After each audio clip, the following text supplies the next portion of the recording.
Can't open GCash? Developer options detected. Here's a quick 1-minute fix. Open your GCash app and look for the error code.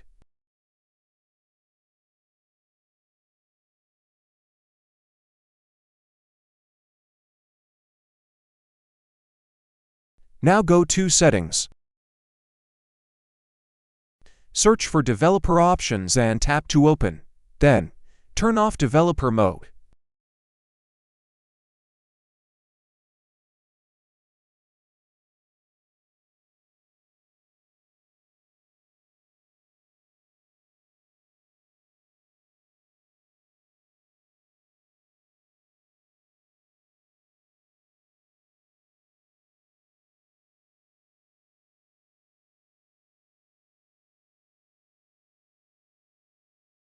Next, go to Apps.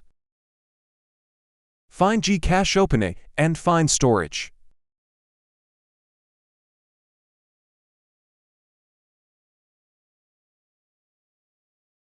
After that, clear data and enjoy using your GCash app again.